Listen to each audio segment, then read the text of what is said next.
다 함께 하나님의 말씀 마태복음 9장 35절에서 38절에 있는 말씀 보시겠습니다.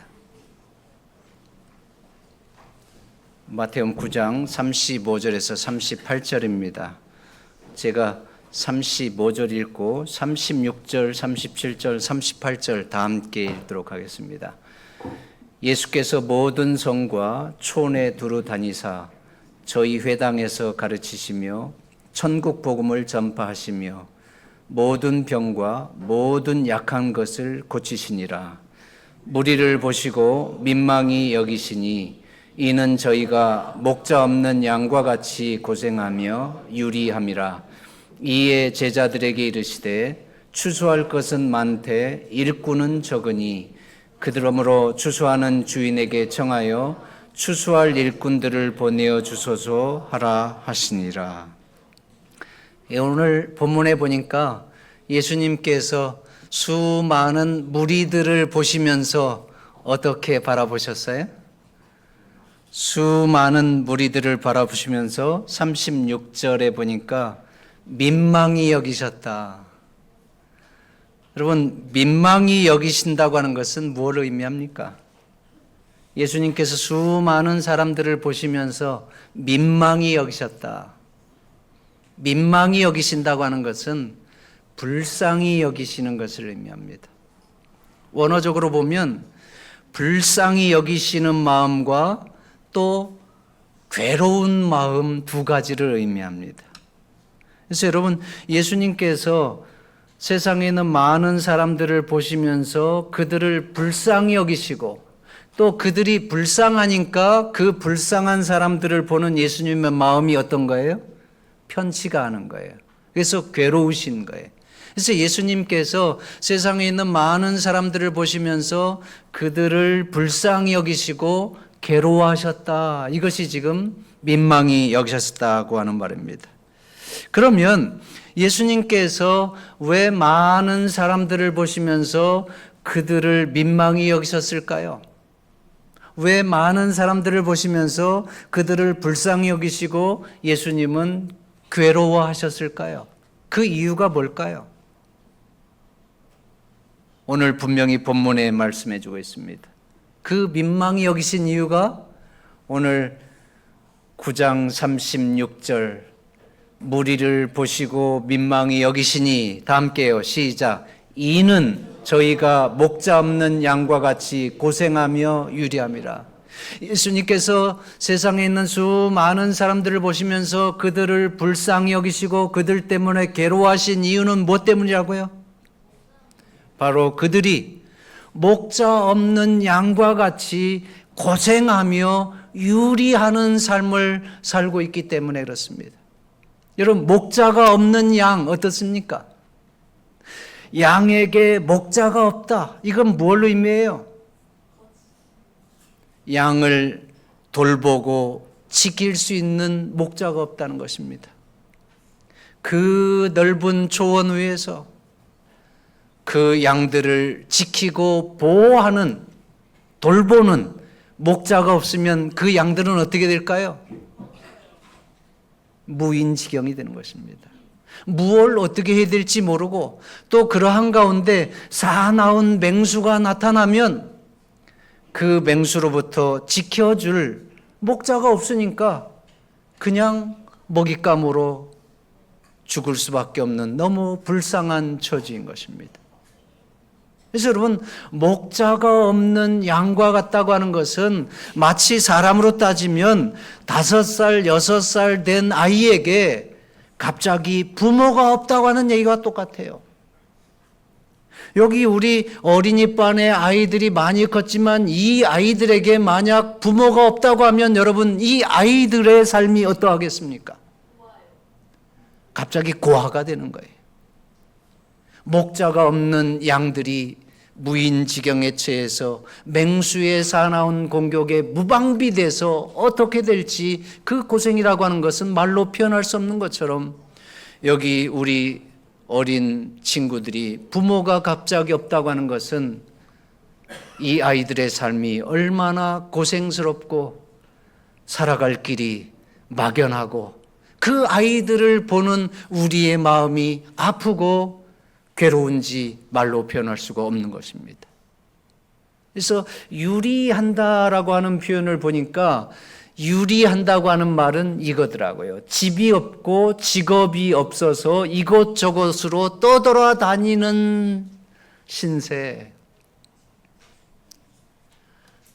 목자가 없는 양과 같이 고생하며 유리함이라. 유리한다고 하는 것은 집이 없어요.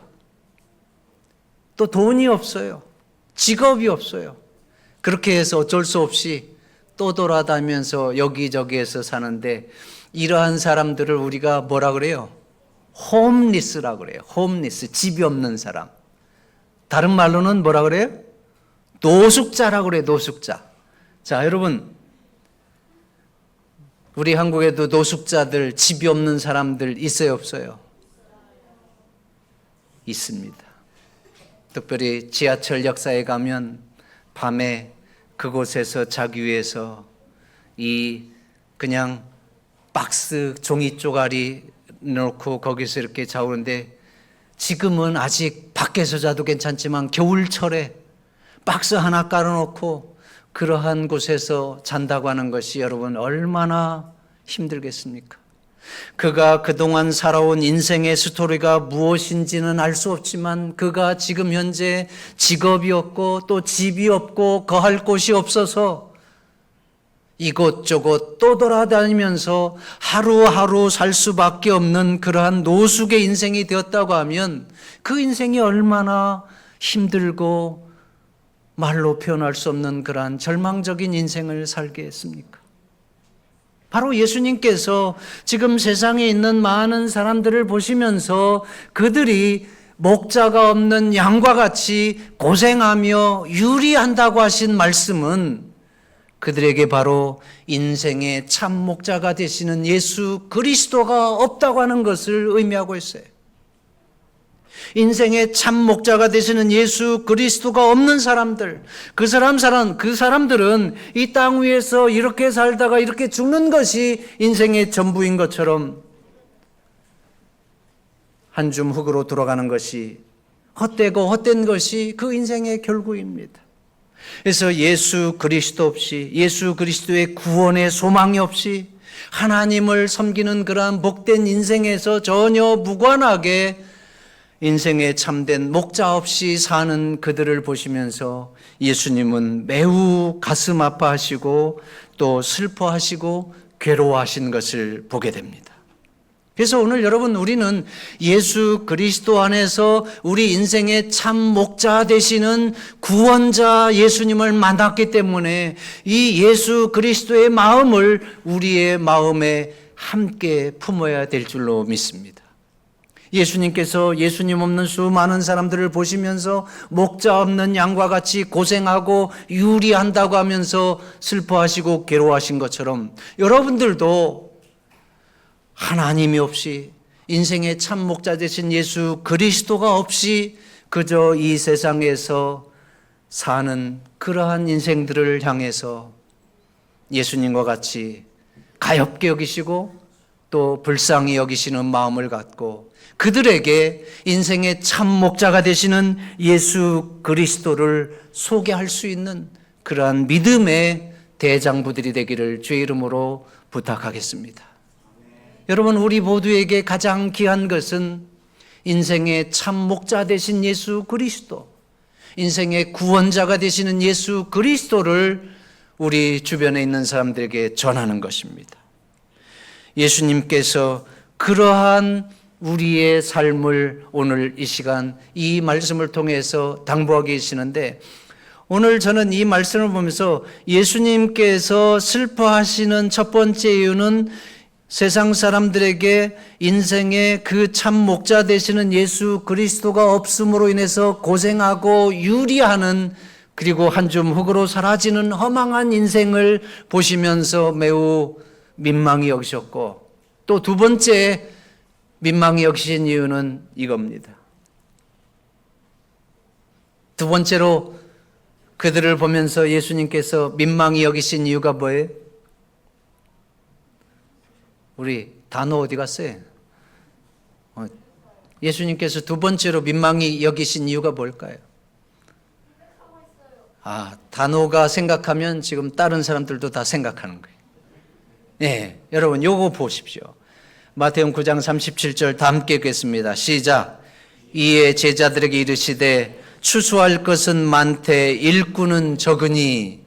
자, 여러분, 예수님께서 세상에 있는 수많은 사람들을 보시면서 그들이 목자가 없는 양과 같이 고생하며 유리하는 것을 보시고 민망히 여기셨어요. 불쌍히 여기시고 괴로워하셨어요.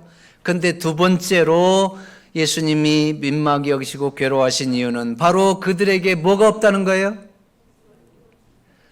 추수할 것은 많은데 그들을 추수할 일꾼이 없다는 겁니다. 이게 예수님의 마음을 더 아프게 한 거예요. 제가 강원도에서 목회할 때에 고구마 농사를 많이 짓던 장로님이 계세요. 한 10,000평 이상을 고구마를 심었는데, 여러분 고구마는 서리가 오면 수확합니까? 서리가 오기 전에 수확합니까? 네, 서리가 오기 전에 수확한다고 그래요. 그래서 이 10,000평 이상 큰 땅에 고구마를 심었는데 그 장로님이 안식일 날 저한테 그냥 아주 그냥 안타까운 마음으로 목사님 어떻게 하면 좋습니까? 내일 모레 기온이 갑자기 영하로 떨어진다고 하는데 고구마 우리 10,000평 중에 이제 1,000평밖에 수확하지 않았는데 그 수확해야 될 그 많은 고구마 그 얼어버리면 어떻게 합니까?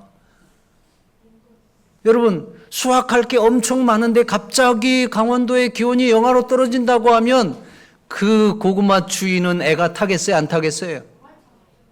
애가 타죠. 그래서 그 소리를 듣고 우리 목회실에 모든 것들 중단하고 고구마 밭에서 같이 고구마 수확하고, 여러분 또 다른 사람들도 와서 막 수확하고 그러는데 낮에만 하는 게 아니라 밤에 그냥 자동차에 불 켜놓고까지 밤에까지 막 수확하고, 어떻게 해서든지 고구마를 얼지 않게 하기 위해서. 지금 예수님께서 세상 사람들을 보시면서 민망히 여기신 이유가 바로 이겁니다. 지금 수확해야 될 영혼들은 많이 있는데 그것을 추수해야 될 뭐가 없다는 거예요? 일꾼이 없다고 하는 겁니다. 그래서 여러분 지금 예수님 마음이 얼마나 급하신지, 추수해야 할 것은 많은데 추수해야 될 일꾼이 없어서 그냥 방치되고 내버려지는 수많은 영혼들을 보시면서 괴로워하시는 거예요. 자, 그러면 예수님은 사람들을 보시면서 추수할 것이 많다고 말씀하셨는데 추수할 것이 많다고 하는 것은 무엇을 의미하는 겁니까? 우리 세영이 옆에 친구, 우리 세영 옆에 친구 이름이 뭐지? 네? 규서. 규서를 제가 정말 칭찬하고 싶어요. 여러분 우리 모두가 규서를 본받아야 돼. 우리 어린이반, 학생반, 우리 어른분 모두가 그러는데, 제가 오늘 그 자료를 안 가져왔는데, 어린이반들은 늘 안식일 저녁이라든지 일요일 날 이렇게 지나가면서 소등하고 이렇게 관련 수업은 깔끔하게 정리가 돼 있어요. 근데 여기 제가 그냥 밝겠습니다. 학생반은 그냥 난장판 돼 있어요. 그리고 학생들이 없네. 과자 먹던 거, 뭐 음료수 먹던 거 그냥 책상 위에 다 있어. 근데 어린이반은 내가 분명히 오후에 보면 막 난장판이 됐는데 나중에 깔끔하게 정리가 돼 있어. 알고 보니까 누가 그렇게 정리하는 거예요? 규서가 그렇게 정리하는 거예요. 여러분,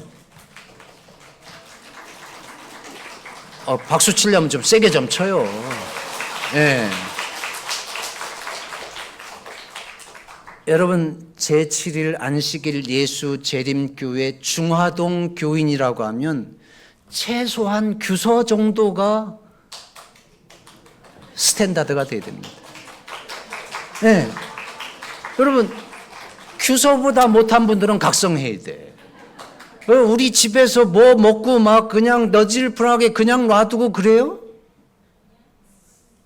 여러분 누가 청소해 주는 거 아니에요. 내 방 내가 정리하는 것처럼. 그리고 어떤 때 보면 에어컨을 그냥 꺼놓고 그냥 가버리고 그러는데 여러분 에어컨 왜 안 끕니까? 여러분 내 방에서 내가 사용하다가 에어컨 끄는 게 당연한 거예요. 이것은 이제 본론에서 건너간 거고. 여러분 이 예수님께서 추수할 것은 많다고 하셨는데 이제 규소한테 질문 드릴 거예요. 예. 여러분 규소만 대답하면 돼. 지금 추수할 것은 많은데 일꾼은 적다고 하신 이 의미가 규소가 볼 때 예수님을 믿어야 할 사람이 많이 있다고 하는 뜻인지 아니면 예수님을 믿으려고 준비된 사람이 많이 있다고 하는 뜻인지 둘 중에 어느 걸로 의미해요?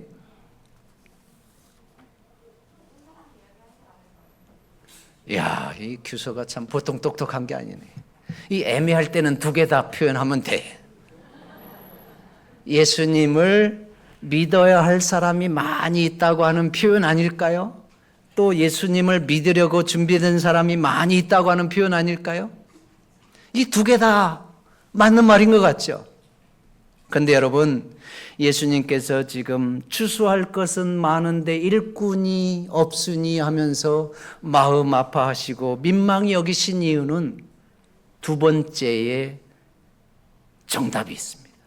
예수님을 믿으려고 준비된 사람이 많이 있는데 추수할 사람이 없다는 거예요. 그러니까 여러분 밤으로 치면 지금 밤나무 위에 새파란 밤 열매 가시들이 돋친 밤 열매들이 많이 있다고 하는 것이고 있다고 하는 것이 아니고 지금 그것이 밤들이 벌어져 갖고 밑에 알밤들이 떨어져 있는 것들이 많이 있는데 그것을 수확하지 못하고 있는 그 농부의 마음 아픔을 지금 표현하고 있는 것입니다. 여러분 우리가 전도하는 것은 밤나무를 심는 것도 전도의 한 부분입니다. 그 다음에 밤나무가 자라게 물 주는 것도 전도의 한 부분입니다. 그리고 전도는 밤나무가 잘 자라서 이제는 꽃이 피고 열매를 맺게 하는 것도 전도의 한 부분입니다. 그리고 전도는 밤나무의 열매가 밑으로 떨어졌을 때 그것을 수확하는 것도 전도의 한 부분입니다. 그런데 오늘 예수님께서는 다 익어서 땅에 쏟아져 있는 알밤처럼 추수되어지기를 기다리는 준비된 영혼들이 많이 있다고 말씀하시면서 그러나 그러한 영혼들을 추수해야 될 일꾼이 없어서 마음 아파하시는 거예요. 그래서 이 부분을 보면 예수님께서는 얼마나 추수에 열정을 내는지 몰라요. 여러분 추수할 것이 많은데 일꾼이 없어서 추수하지 못한다고 하면 우리가 추수하러 나가야 돼요? 말아야 돼요? 나가야 됩니다. 알밤이 지금 쏟아져 있어서 주워야 되는데 내가 일손이 없으니까 우리 중화동 교인들 와갖고 그냥 마음대로 주워 가세요. 그러면 왜 안 주워 가요? 주워 가야지. 근데 예수님께서 지금 그 얘기하는 거예요. 그러면서 여러분 예수님께서는 추수해야 될 영혼들이 많은 것을 보시고 열심히 전도하셨어요. 그것이 오늘 마태복음 9장에 보면 이 표현이 그래서 나오는 거예요. 오늘 이 말씀 보니까 예수님께서 모든 성과 촌에 두루 다니사 저희 회당에서 가르치시고 전국 복음을 전파하시며 모든 병과 모든 약한 것을 고치시니라. 그리고 세상에 있는 사람들을 보시고 민망히 여기시니 하면서 오늘 말씀이 계속 나오는 거예요. 자, 여러분, 예수님께서 이 동네 저 동네 다니시면서 얼마나 열심히 전도하셨는지 마태복음 9장을 읽어보면 계속해서 마태복음에 이러한 기사들이 나옵니다. 마태복음 9장에만 예수님께서 중풍병자를 구원하셨고 또 세리마태를 구원하셨고 또 12년 된 혈류병으로 고생하던 그 여인을 구원하셨고 또 죽은 소녀를 살리셨고 또 두 소경을 고치시고 귀신 들려 벙어리 된 사람들을 치료하시고 구원하셨어요. 예수님이 이렇게 열심히 전도하시고 또 말씀을 가르치시고 또 병자들을 치료하시면서 준비된 자들을 구원받고 이렇게 추수하시는데 그럼에도 불구하고 여전히 무리를 보시고 불쌍히 여기신 이유는 바로 오늘의 그 이유 때문입니다. 그 부분을 생각하면서 다시 한번 이 말씀 읽어보겠습니다. 무리를 보시고 시작. 무리를 보시고 민망히 여기시니 이는 저희가 목자 없는 양과 같이 고생하며 유리함이라. 이에 제자들에게 이르시되 추수할 것은 많되 일꾼은 적으니 그러므로 추수하는 주인에게 청하여 추수할 일꾼들을 보내어 주소서 하라 하시니라. 우리 예수님께서는 오늘 이 시대에도 여전히 우리들에게 예수님의 마음을 다급하게 전하십니다. 세상 사람들을 보시면서 예수님은 여전히 민망히 여기시고 그들에게 목자 없는 양과 같이 고생하며 유리하고 추수할 백성들이 있음에도 불구하고 추수할 일꾼이 없어서 추수하지 못하는 그러한 형국을 보면서 오늘 먼저 그리스도 예수 안에서 참된 인생의 목자 되신 그리스도를 깨닫고 가나안을 향해서 나아가는 그러한 하나님의 자녀들에게 축복의 통로로서 이 일들을 감당하도록 우리에게 부탁하고 계시는데, 오늘 여러분 우리는 이제 다음 주 25일, 26일, 그 다음 주 11월 첫째 주 금요일, 토요일 뭐가 있어요?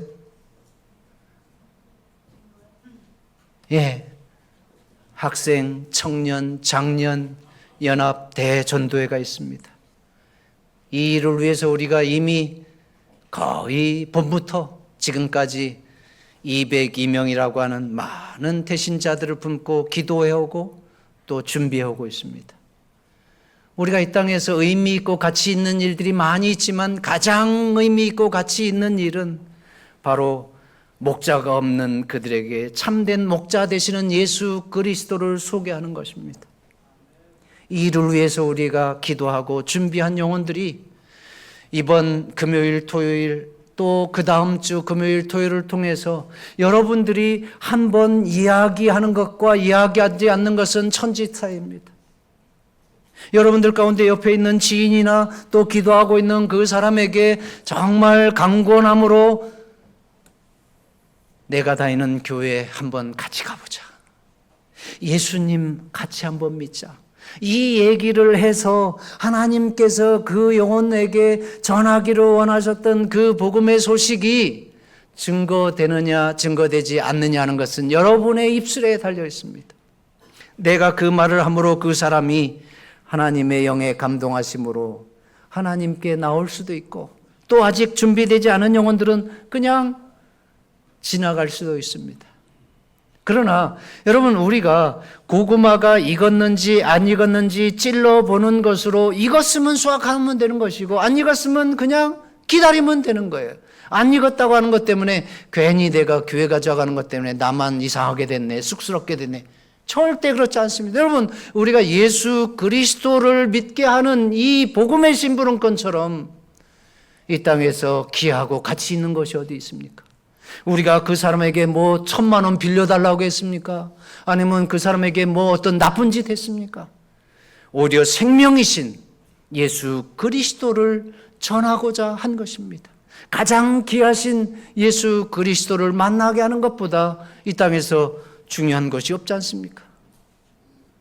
우리 모두가 이번 기회를 통해서 내가 마땅히 이야기하면 하나님께서 그들에게 역사하실 수 있는 그러한 준비된 영혼들이 있을 수 있습니다. 우리는 모릅니다. 그러나 그저 심부름꾼으로 예수 그리스도를 그들에게 전할 때 예수 믿으라고 얘기하고, 또 내가 다니는 교회가 너무 좋은데 우리 교회 같이 가봅시다. 우리 교회 이번에 훌륭한 목사님 와가지고 귀한 말씀 전하는데 한번 꼭 같이 갑시다. 이렇게 해서 여러분들이 데리고 오면 성령께서 그 영혼을 강권하시고, 또 여러분들이 전도하면서 던진 그 생명의 말씀은 절대로 땅에 떨어지지 아니하고 생명의 열매를 맺는다고 하는 사실을 기억하시면서 여러분들이 용기를 내서 기도하고 있는 사람들에게 예수 그리스도를 증거하고, 또 복음의 잔치, 말씀의 잔치가 벌어지는 그 시기에 이 교회의 사람들을 강권하여 데리고 올 수 있는 우리 모두가 되기를 주의 이름으로 축원하겠습니다. 그 다음에 여러분, 우리가 다음 주 안식일은 무슨 안식일이에요? 총동원 안식일이에요. 10월 26일 안식일은 전도회 하면서 말씀의 잔치하면서 총동원 안식일이에요. 그래서 이번에 여러분 전도회 안식일 날 오면 선물도 잘 준비하고 있고, 또 우리 삼육두유 우리 총판 우리 김성산 장로님이 또 삼육두유 여러분 맛있는 삼육두유 드릴 거예요. 그래서 이러한 분들에게 우리가 말씀의 잔치에 초대하고, 특별히 총동원 안식일은 우리 중화동 교회를 거쳐간 사람들이나 또 우리가 알고 있는 사람이나 지인이나 구도자나 누구를 막론하고 이곳에 한번 모시고 와서 함께 말씀의 잔치를 하고 교제의 잔치를 하고 사랑의 잔치를 나누는 그러한 시간입니다. 이번 총동원 안식일에 몇 명 오면 좋겠습니까? 여러분, 믿음대로 됩니다. 예? 우리 단호가 1000명이라고 그랬어요. 믿음대로 돼요. 1000명이면 여러분들 개인당 몇 명씩 데리고 오면 돼요? 우리가 200명이니까 예? 5명씩만 데려오면 1000명이 돼. 저는 단호보다 믿음이 훨씬 적어가지고 여기다가 뭐라고 썼는지 아세요? 어린이로부터 어른에 이르기까지 최소한 한 명이 한 명씩만 데리고 오면 2배가 된다. 그래서 여기 앉을 자리가 없게 된다. 그래서 여러분, 이번에 총동원 안식일에 200명 충분히 여러분 함께 할 수가 있습니다. 내가 한 명은 어떻게 해서든지 데리고 온다. 이것을 여러분 이 시간에 하나님 앞에 결심하시게 되기를 바랍니다. 왜 이렇게 우리 설명도 집사님 어떻게 설명도 집사님만 대답하는 것 같아. 자, 여러분 다음 주 총동원 안식일 때 한 사람이 한 명만 데려오는 것을 내가 할 수 있도록 최선을 다하겠다. 아멘 하시기 바랍니다. 여러분 하면 돼요. 왜 친구 한 명 못 데려옵니까? 한 명만 데려오면 돼요. 우리 김혜영 반주자도 다음 주에는 한 명 꼭 데리고 와야 돼요. 예. 예, 우리 어린이 반도 다음 주에는 5명씩 데리고 오면 돼요. 예, 그러면 우리 다 선물도 주고 또 우리 중화동 교회가 너무 좋은 교회라고 하는 것을 자랑하면서 아름다운 정말 교제와 또 사랑의 그러한 추억들을 나누는 축복의 시간이 될 것입니다. 이제 여러분 마지막으로 말씀을 드리겠습니다.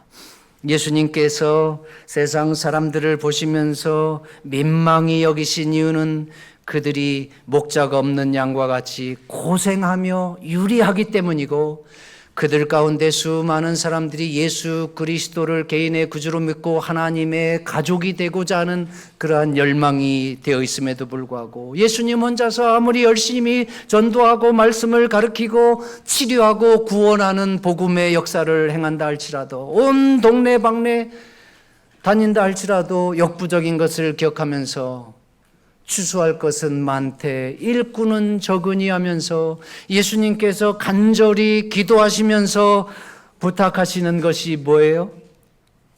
추수할 일꾼들을 보내어 주소서. 추수할 일꾼들을 보내어 주소서. 그러므로 추수하는 주인에게 청하여 추수할 일꾼들을 보내어 주소서 하라 하시니라. 이게 누구에게 하는 말씀이에요? 예수님의 제자들에게 한 거예요. 바로 37절 보세요. 이에 제자들에게 이르시되 추수할 것은 많되 일꾼은 적으니.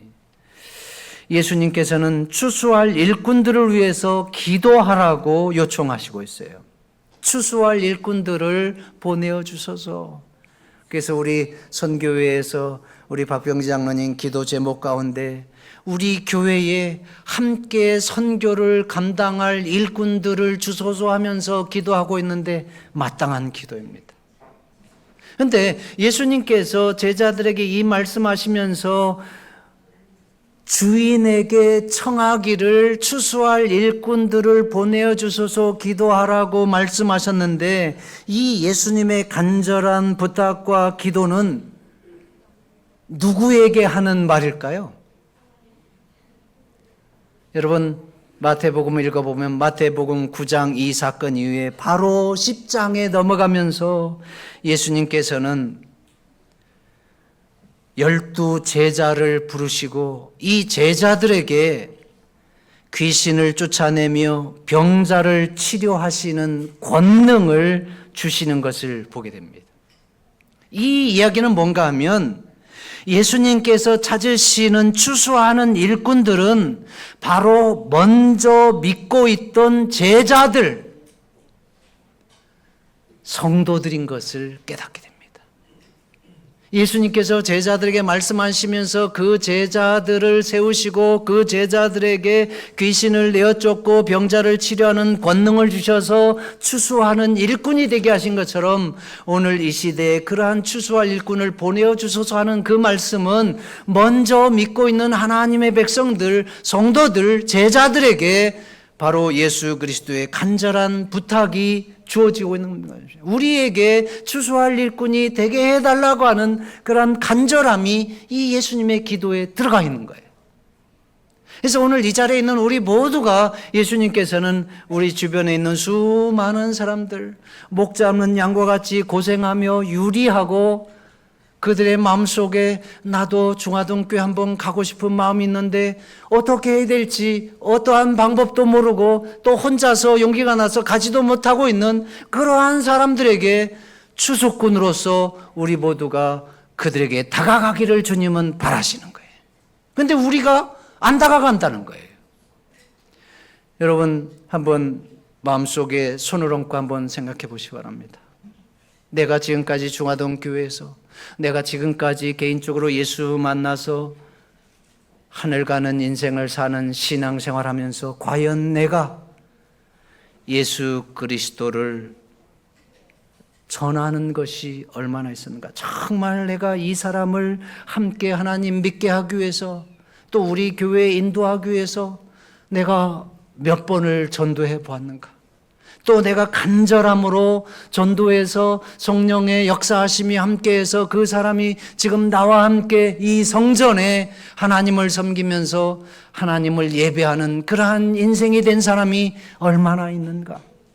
이러한 것들은 우리 모두에게 매우 중대한 질문입니다. 여러분, 내가 이 자리에 있게 된 것은 누구 때문에 있게 된 겁니까? 내가 스스로 이곳에 온 게 아니에요. 내가 잘나서 예수님 만나게 된 게 아니에요.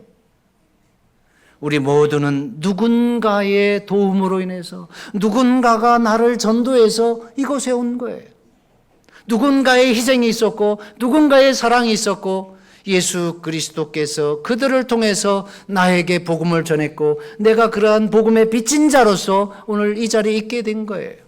그런데 오늘 이 자리에 있는 우리는 다른 사람들에게 그러한 복음의 빛을 나누지 못한다고 하면 우리는 그리스도 예수 앞에 큰 영적인 질병에 걸려 있는 것입니다. 성인병에 걸려 있는 거예요. 심하게 말하면 우리는 영적으로 죄를 짓고 있는 거예요.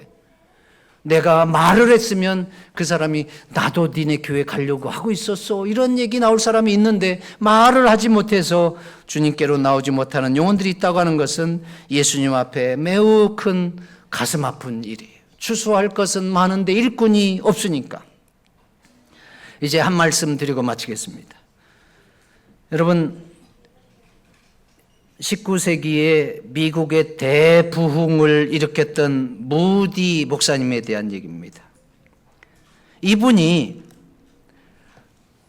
결심을 하나 했는데 그 결심이 하루에 한 사람에게 꼭 전도한다고 하는 원칙을 세웠다고 그래요.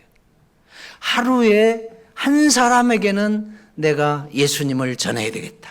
이러한 원칙을 세웠다고 그래요.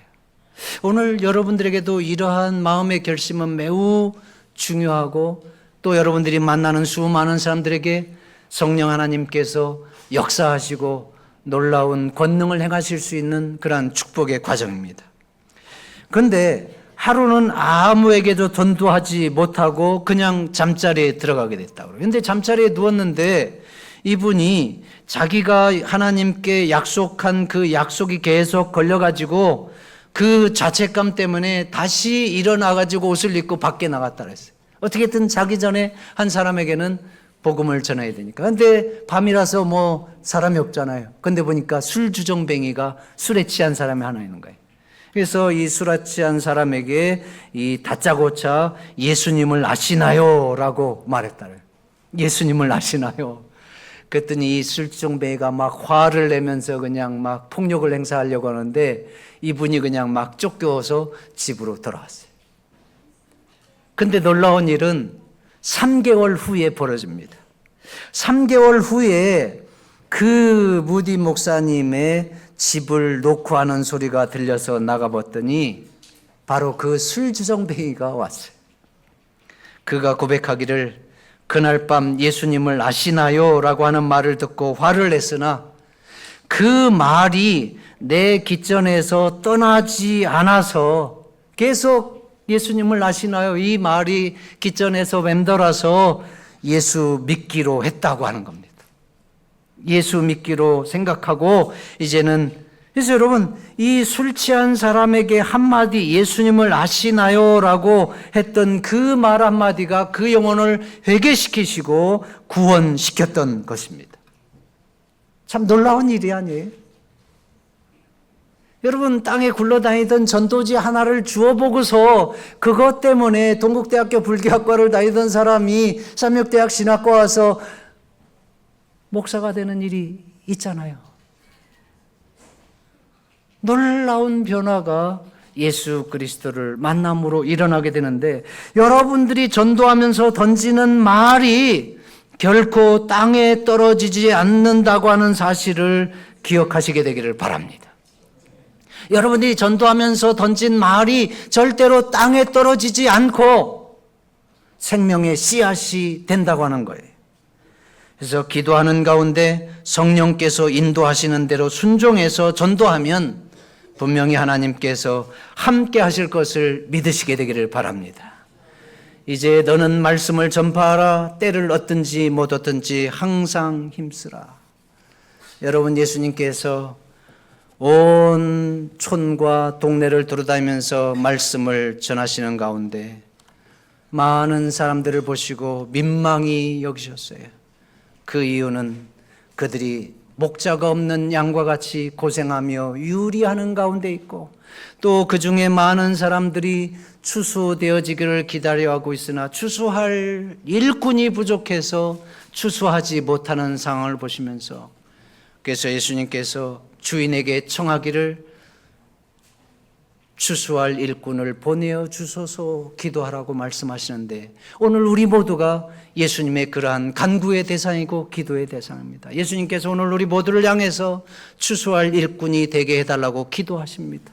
그래서 12제자를 세우시고 그들에게 귀신을 쫓아내는 능력과 병자를 치료하는 권세를 주셔서 복음이 증거되게 하신 것처럼 여러분들이 기도하는 사람 또 주변에 있는 사람들에게 예수 그리스도를 믿으라고 권고할 때 또 하나님의 교회에 함께 가자고 전도할 때에 성령 하나님께서 역사하시고 함께 하셔서 여러분들의 전도의 손길에 놀라운 하나님의 은총이 함께 하실 걸 믿으면서 여러분 모두 그러한 하나님의 축복에 함께 가담하는 우리 모든 성도들 되기를 주의 이름으로 축원하면서 말씀을 줄이겠습니다.